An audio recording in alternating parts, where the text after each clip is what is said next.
The dungeon beneath Topkapi Palace smelled of cedar and iron, a fragrance too clean for what it concealed. Lanterns swung from hooks, their light trembling across polished wood. At first glance, it looked like a bed fit for a sultan's smooth olive planks, silk cords glimmering faintly in the dark. But no one ever slept on it. A prisoner lay upon its surface, her wrists and ankles bound with that same silk. The cords hummed softly as the air shifted, pulled taut by gears hidden beneath.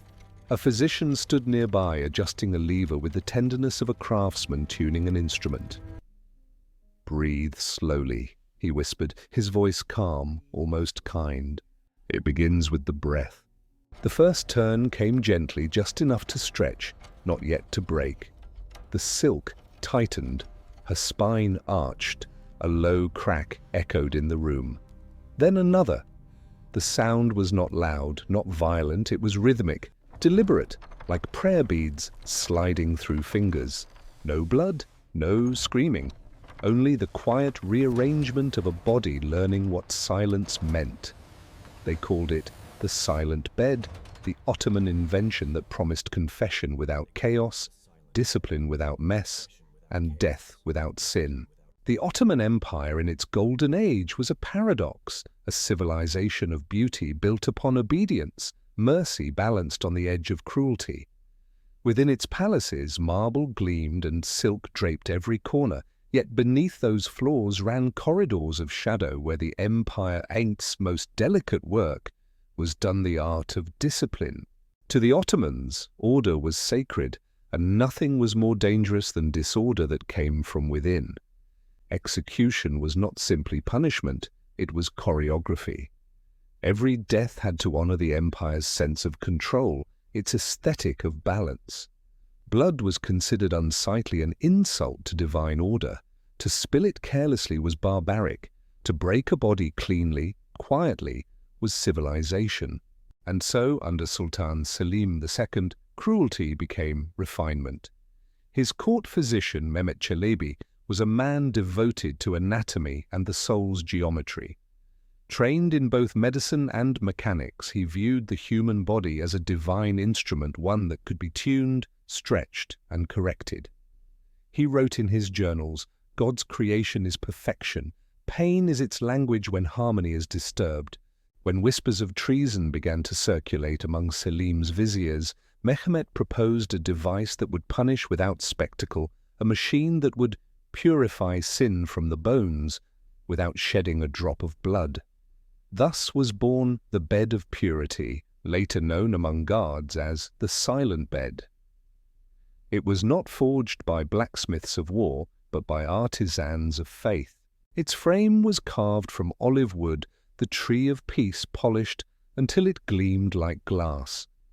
Beneath its surface ran brass gears connected to 4 pulleys, each holding silk cords meant to cradle wrists and ankles. The cords were lubricated with rose oil to prevent skin from tearing. The design was a masterpiece of contradiction restraint disguised as comfort. At the physician's touch, the gears would turn, pulling the body outward, millimeter by millimeter. The sensation began as tension, a deep, aching pull that tricked the mind into believing it could endure. Then, slowly, the stretching became unbearable. Muscles tore soundlessly, ligaments snapped like threads, bones began to shift, one joint at a time, each movement accompanied by the soft click of Mehmet's gears. Victims often fainted long before the end, yet they left no mark upon the bed, no stains, no splatter, only silence. Officially, the bed was used only for high-ranking prisoners, nobles accused of conspiracy, envoys who betrayed their oaths, guards who whispered treason. They were said to die in dignity. The Sultan himself once remarked, "Even pain must be taught restraint." Chroniclers from the court of Bursa wrote that one victim, a defector caught selling secrets to Persia, died as if falling asleep, his bones rearranged like strings of a lute. The empire called it mercy, but those who worked in the palace prisons called it something else, the prayer bed. Because every time it was used, the physician began with the same words, "May the bones speak truth before the tongue lies." Each turn of the wheel was measured by time and sound, the creak of wood, the faint sigh of silk, the muffled cry of a rib giving way. Mehmet's assistants kept careful notes, documenting how long it took for confessions to begin, 1 hour, 3 hours, sometimes a full night.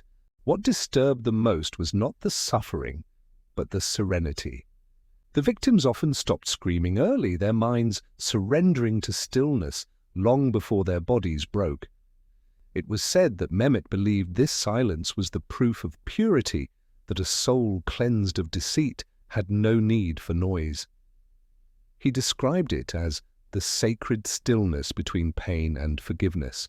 Rumors spread through the palace that the physician had begun to experiment on the condemned long after their death warrants were signed, adjusting the bed S-gears to see how far the body could stretch before the spirit fled.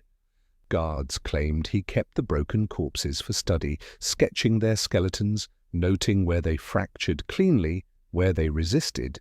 His chambers filled with drawings of rib cages and vertebrae, annotated in both Arabic and Latin, half science, half scripture. In the margins of one surviving manuscript he wrote, "To draw blood is to lose truth, but bones never lie." The Sultan was pleased. Under Mehmet's supervision, the empire's most dangerous enemies were quieted without dishonor. There were no messy executions, no public outcry, only whispered stories of prisoners who entered the dungeon whole and never came out again, not mutilated but emptied, like music drained from an instrument. And though Mehmet called his creation an act of mercy, others began to see it for what it was, a symphony of control, a machine designed not to kill the body, but to prove how perfectly the empire could command even death itself. But mercy is a habit that soon becomes hunger. And for Mehmet Çelebi, the silence he created was no longer enough. He began to crave it. At first, Mehmet Çelebi's invention was hailed as genius, a merciful alternative to crude execution. The Sultan praised him, the viziers admired his discipline, and the palace whispered his name as though he were a saint of anatomy. But something changed. The man who had built the silent bed to preserve dignity began to find beauty in its aftermath. He spent long nights in the dungeon, adjusting the gears by candlelight. He said he was perfecting the measure of confession. But soon he began listening, really listening, to the way each bone broke differently, the rhythm of each gasp. He told his apprentices that pain had harmony. "A scream is chaos," he said, "but a breath before the scream that is music." From that moment, Mehmet was no longer a physician. He was a conductor. He began keeping notes, not of injuries, but of sounds. 3 clicks for the shoulders, 1 sigh for the ribs, silence at the hips. He called it the symphony of silence. The guards avoided him. Servants swore that when the chamber doors closed, they could still hear the faint hum of the bed S-gears long after the victims had died, as if the device had learned to play itself. The Sultan ordered him to extract confessions from a concubine accused of poisoning a vizier, Leyla Hatun, a woman known for her serenity. When she was brought to Mehmet, she didn't beg or cry. She only said, "If I am guilty, let the bed tell you." He hesitated. She was young, graceful, untouched by fear. But curiosity overcame mercy. He strapped her to the bed himself, adjusting the silks with a surgeon's precision. "Pain," he whispered, "is only the soul learning to breathe differently." The first turn of the gears drew her limbs taut. She closed her eyes. Another turn, a soft crack echoed, like a flute breaking under pressure. Still she did not scream. Mehmet leaned closer, fascinated. "You endure beautifully," he murmured.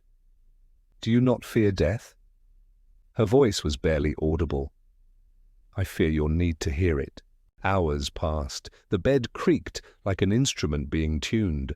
The sound of splintering joints echoed beneath the palace, rising and falling like a morbid lullaby. The assistants begged him to stop. Mehmet ignored them. Finally, when her chest caved inward, she gasped, not in agony but in prayer. "May silence teach you what mercy cannot." Her eyes closed, her head tilted back. The bed stopped moving. For a long moment Mehmet simply listened, the chamber filled with nothing but the faint tick of cooling brass. He pressed his hand to her throat. No pulse, no sound. He smiled faintly. "Perfect," he said.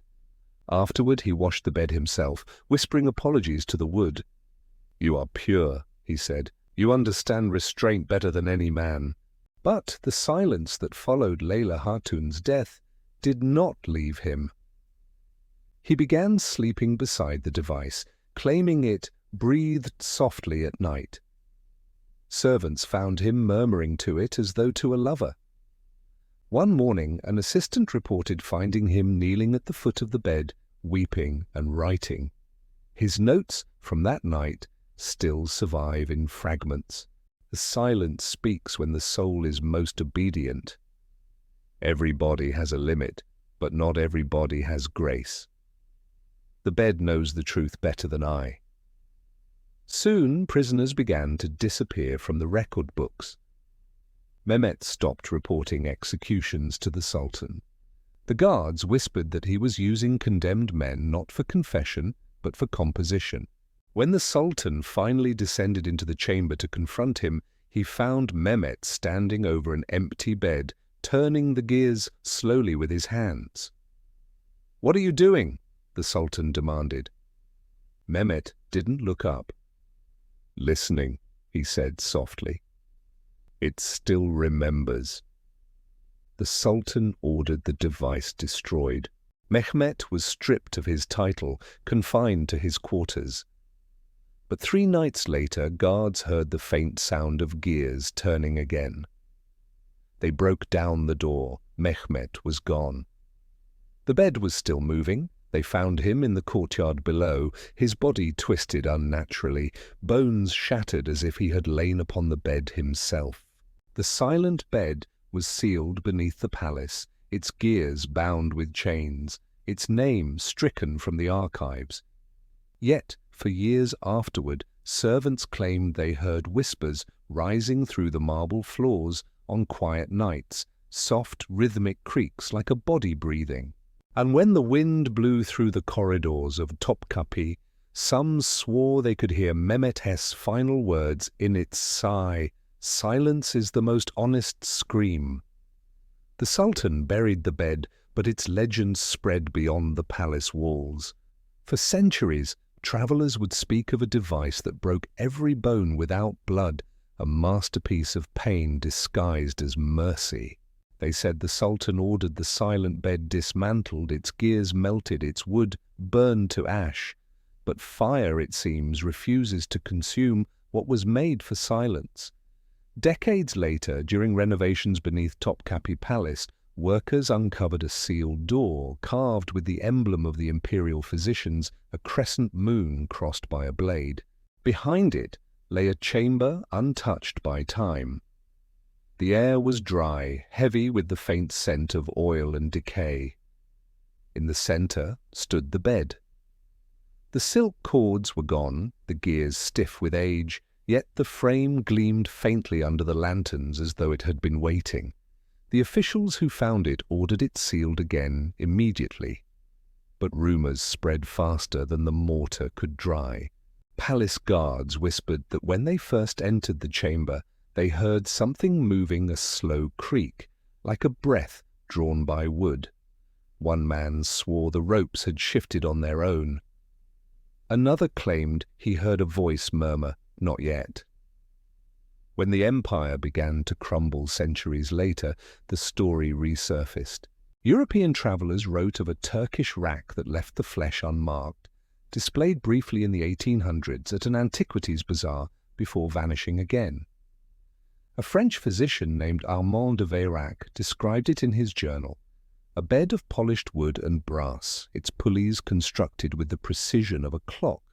There were no blades, no spikes, no cruelty visible, and yet, in its elegance, I felt dread.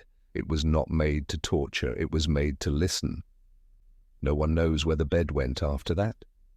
Some say it was taken to Cairo and sold to a collector of divine machines. Others believe it still lies beneath Istanbul, encased in stone.